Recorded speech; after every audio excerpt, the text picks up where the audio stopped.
Emma. Volume 1. Chapter 2. Mr. Weston was a native of Highbury, and born of a respectable family, which for the last 2 or 3 generations had been rising into gentility and property. He had received a good education, but, on succeeding early in life to a small independence, had become indisposed for any of the more homely pursuits in which his brothers were engaged, and had satisfied an active, cheerful mind and social temper by entering into the militia of his county, then embodied. Captain Weston was a general favourite, and when the chances of his military life had introduced him to Miss Churchill, of a great Yorkshire family, and Miss Churchill fell in love with him, nobody was surprised, except her brother and his wife, who had never seen him, and who were full of pride and importance, which the connection would offend. Miss Churchill, however, being of age, and with the full command of her fortune, though her fortune bore no proportion to the family estate, was not to be dissuaded from the marriage, and it took place, to the infinite mortification of Mr. and Mrs. Churchill, who threw her off with due decorum. It was an unsuitable connection, and did not produce much happiness.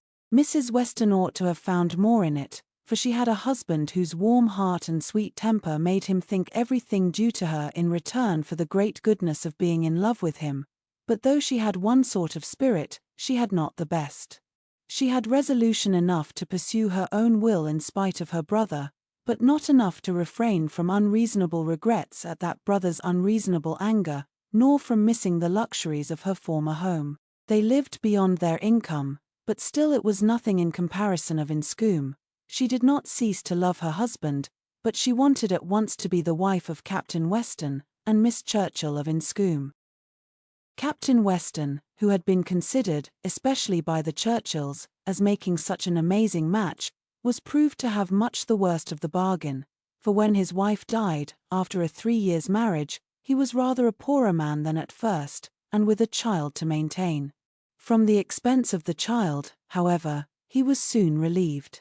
The boy had, with the additional softening claim of a lingering illness of his mother's, been the means of a sort of reconciliation, and Mr. and Mrs. Churchill, having no children of their own, nor any other young creature of equal kindred to care for, offered to take the whole charge of the little Frank soon after her decease. Some scruples and some reluctance the widower father may be supposed to have felt, but as they were overcome by other considerations, the child was given up to the care and the wealth of the Churchills, and he had only his own comfort to seek, and his own situation to improve as he could. A complete change of life became desirable. He quitted the militia and engaged in trade, having brothers already established in a good way in London, which afforded him a favourable opening. It was a concern which brought just employment enough. He had still a small house in Highbury, where most of his leisure days were spent, and between useful occupation and the pleasures of society, the next 18 or 20 years of his life passed cheerfully away. He had, by that time, realized an easy competence enough to secure the purchase of a little estate adjoining Highbury, which he had always longed for enough to marry a woman as portionless even as Miss Taylor, and to live according to the wishes of his own friendly and social disposition. It was now some time since Miss Taylor had begun to influence his schemes, but as it was not the tyrannic influence of youth on youth, it had not shaken his determination of never settling till he could purchase Randalls, and the sale of Randalls was long looked forward to, but he had gone steadily on, with these objects in view, till they were accomplished. He had made his fortune, bought his house, and obtained his wife, and was beginning a new period of existence, with every probability of greater happiness than in any yet passed through. He had never been an unhappy man.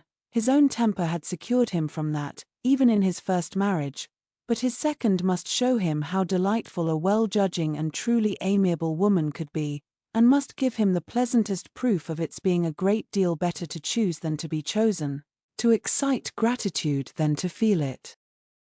He had only himself to please in his choice. His fortune was his own, for as to Frank, it was more than being tacitly brought up as his uncle's heir, it had become so avowed an adoption as to have him assume the name of Churchill on coming of age.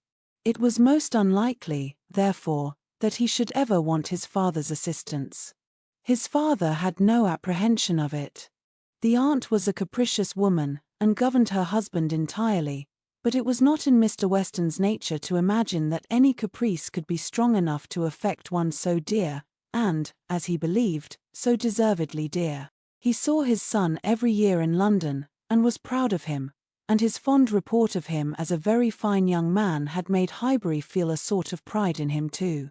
He was looked on as sufficiently belonging to the place to make his merits and prospects a kind of common concern. Mr. Frank Churchill was one of the boasts of Highbury, and a lively curiosity to see him prevailed, though the compliment was so little returned that he had never been there in his life. His coming to visit his father had been often talked of but never achieved. Now, upon his father's marriage, it was very generally proposed, as a most proper attention, that the visit should take place.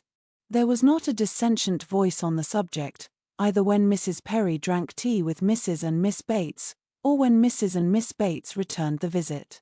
Now was the time for Mr. Frank Churchill to come among them, and the hope strengthened when it was understood that he had written to his new mother on the occasion. For a few days, every morning visit in Highbury included some mention of the handsome letter Mrs. Weston had received. "I suppose you have heard of the handsome letter Mr. Frank Churchill has written to Mrs. Weston? I understand it was a very handsome letter, indeed. Mr. Woodhouse told me of it. Mr. Woodhouse saw the letter, and he says he never saw such a handsome letter in his life. It was, indeed, a highly prized letter. Mrs. Weston had, of course, formed a very favourable idea of the young man, and such a pleasing attention was an irresistible proof of his great good sense, and a most welcome addition to every source and every expression of congratulation which her marriage had already secured. She felt herself a most fortunate woman, and she had lived long enough to know how fortunate she might well be thought, where the only regret was for a partial separation from friends whose friendship for her had never cooled, and who could ill bear to part with her. She knew that at times she must be missed, and could not think, without pain, of Emma's losing a single pleasure, or suffering an hour's ennui, from the want of her companionableness. But dear Emma was of no feeble character. She was more equal to her situation than most girls would have been, and had sense, and energy, and spirits that might be hoped would bear her well and happily through its little difficulties and privations. And then there was such comfort in the very easy distance of Randalls from Hartfield, so convenient for even solitary female walking, and in Mr. Weston's disposition and circumstances, which would make the approaching season no hindrance to their spending half the evenings in the week together. Her situation was altogether the subject of hours of gratitude to Mrs. Weston, and of moments only of regret, and her satisfaction, her more than satisfaction, her cheerful enjoyment, was so just and so apparent, that Emma, well as she knew her father, was sometimes taken by surprise at his being still able to pity poor Miss Taylor, when they left her at Randalls in the centre of every domestic comfort, or saw her go away in the evening attended by her pleasant husband to a carriage of her own. But never did she go without Mr. Woodhouse's giving a gentle sigh, and saying, "Ah, poor Miss Taylor, she would be very glad to stay." There was no recovering Miss Taylor, nor much likelihood of ceasing to pity her, but a few weeks brought some alleviation to Mr. Woodhouse. The compliments of his neighbours were over, he was no longer teased by being wished joy of so sorrowful an event, and the wedding cake, which had been a great distress to him, was all eat up. His own stomach could bear nothing rich, and he could never believe other people to be different from himself. What was unwholesome to him he regarded as unfit for anybody, and he had, therefore, earnestly tried to dissuade them from having any wedding cake at all, and when that proved vain, as earnestly tried to prevent anybody's eating it. He had been at the pains of consulting Mr. Perry, the apothecary, on the subject.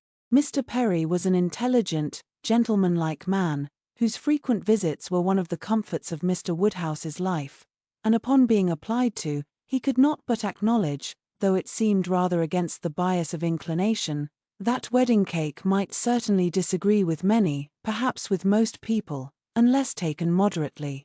With such an opinion, in confirmation of his own, Mr. Woodhouse hoped to influence every visitor of the newly married pair, but still the cake was eaten, and there was no rest for his benevolent nerves till it was all gone. There was a strange rumour in Highbury of all the little Perrys being seen with a slice of Mrs. Weston's wedding cake in their hands, but Mr. Woodhouse would never believe it.